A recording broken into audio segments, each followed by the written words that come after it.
Hi, my name is Chen He, acupuncturist, and today's subject is about how to breathe right. Now, this breathing method is usually, began from India, also from Buddhism, and their purpose is that I go to selfless world, nirvana.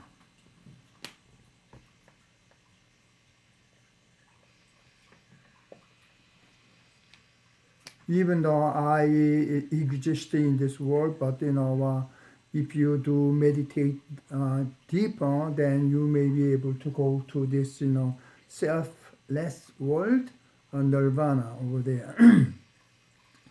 Now, each method, from India or Tibet or China or in Korea, everybody is different. And most of them came from the yoga and, to make, body and healthy. But this method can be used for singer, using voice or announcer or speech, uh, you know, but this method can be used for general purpose. So what I want to do is that we can go a little deeper. Then you may be able to what is right, and then you know how to use how to breathe well. The first thing is some person believe when I breathe out, then I have to make a sound, and some of them believe we should not make a sound that my ear can hear. In other words, almost no sound.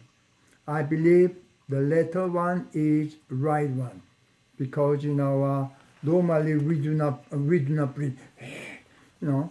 So I want to do do more natural way, and I'm going to explain you why we should not make noise on that.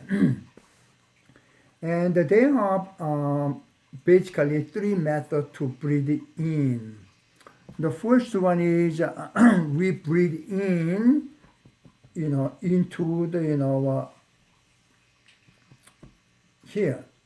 Then second one is so in other words, breathing in here is where the lung located. And second method is you breathe deeper. So here is umbilicus here. So we breathe in here. Then while you're breathing, then this area become inflated. And then third one is tanjong. And then when you breathe in, you feel this area is inflamed, and also while this is inflamed, and this back area also inflamed. So there are three different kinds of methods, and I'm going to use one by one. And according to classic books, that there are six methods to breathe out. The first one is breathe out slowly. When you have weaknesses in liver, and then second one is when you make in the hands cold, you to make a warm. At the time, heart is weakened, so those one is used for the heart. And the third one is that what we just normal breathing, and then we just make a tiny small one of the mouth, and we breathe out. And sometimes we make frequent breathing. This one is shows that when lung is become weak, and when you make strongly breathing out, that means when kidney function is weak. And sometimes it's sigh, that is when triple bone is weak. Now let me explain about breathing in and out by yin and yang. This is a very important concept. So when we understand this well, then we can breathe well. Now,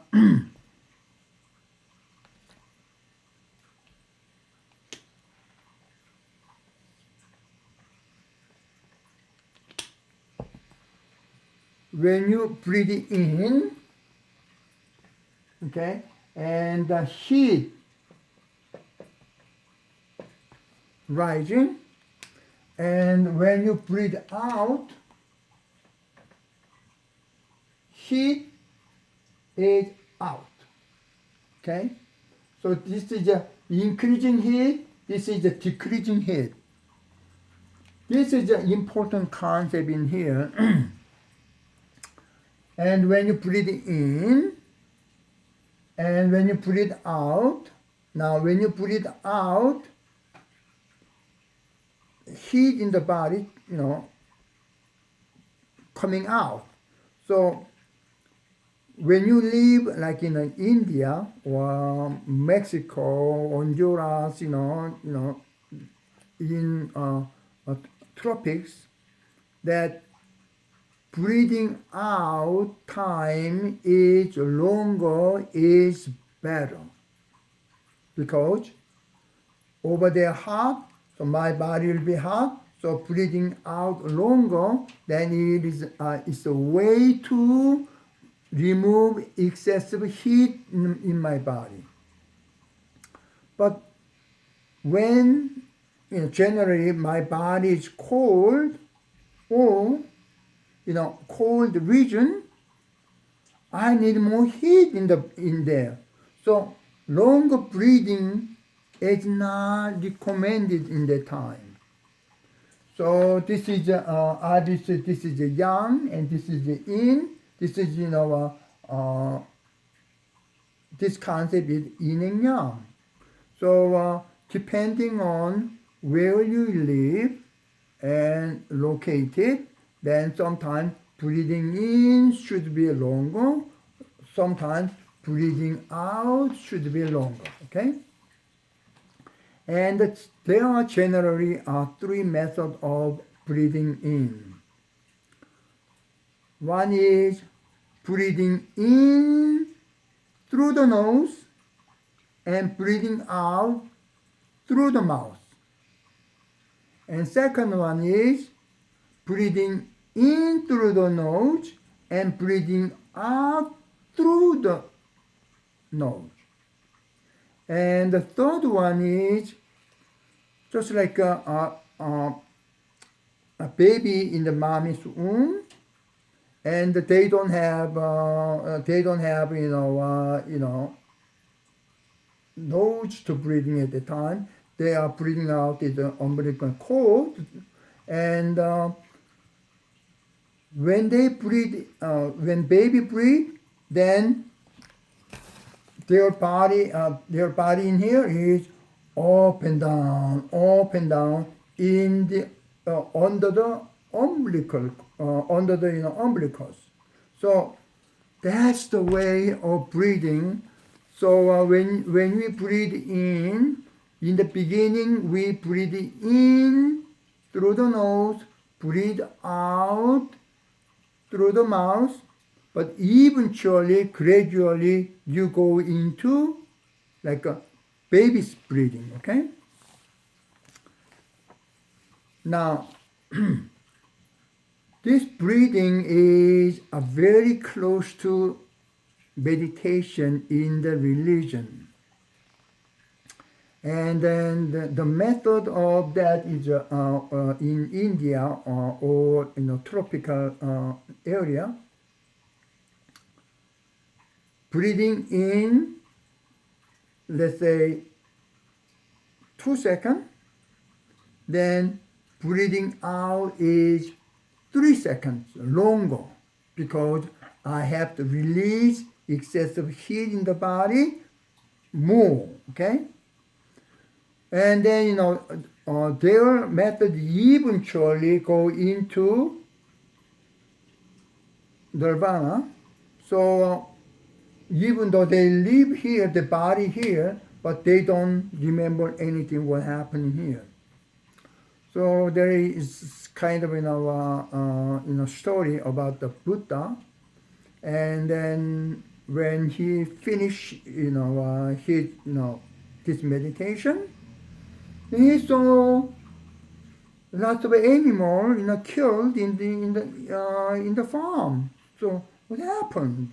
Oh, there is a thunder and the thunderbolt, very severe, but you don't recognize anything. Oh, I don't know. So not only Buddha can do, and then some female monk can do that too. And however, so there is some jerk there, and when female monk on meditation, then they try to touch that. So they try to when female monk do, they try to do with a group, not by alone, to avoid all kind of jerk. However, that in most of area, temperate zone, like in New York or Seoul, this area. This method is we just think. I breathe in through this tanjun. And tanjun means is red farm, red field. Now, most of people, to experience the whole body, awaken, everybody said at least 1 hour a day for 100 days or 3 months. Well, 3 months is about 90 days, but it's all the book said 100 days and 3 months. But normal people cannot invest their time every single day, for 3 months, and even though they feel the energy in tanjun, and then however that in order to make it open all the chakra, taking at least 1 year. So it's not easy to practice for normal people. And another question is, okay, then when we breathe in, and let's say we breathe in 2 seconds, okay, 2 seconds, and then we breathe out 2 seconds, okay.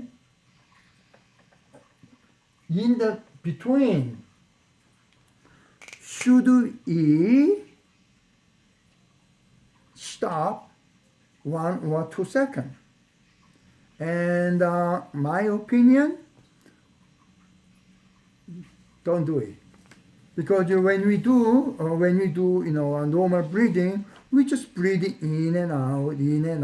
We don't stop. So we just do natural way. So we just think close your eyes, and sometimes they ask put the tongue in the behind upper gum, and then breathe in, then put the lung down and breathe out. But don't make it too complicated. Just when you breathe in, thinking you are breathing in between umbilicus and the pelvic area, about the 2/3, let's say Here is pelvic area. Here is umbilicus. Then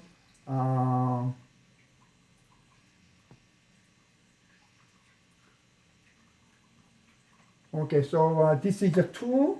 So total is 5 around the 2.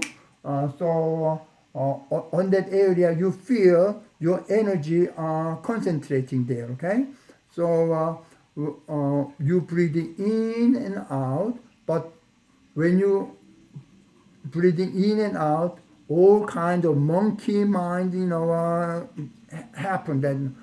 But you just concentrate that, okay, I know, don't worry about that, and just concentrate in your breathing only. So when you breathe in and out, however, most of them, as I mentioned, we don't have time for that. So at least, why don't we practice this one? Breathe, deep breathing. You can do abnormal breathing or tangent breathing at least 5 times a day. When you wake up in the morning, you remain in the bed, then breathe in 3 times, in and out, in and out, in and out. Maybe 15 seconds, depending on 30 seconds or 1 minute. You're just breathing in and out 1 time when you wake up.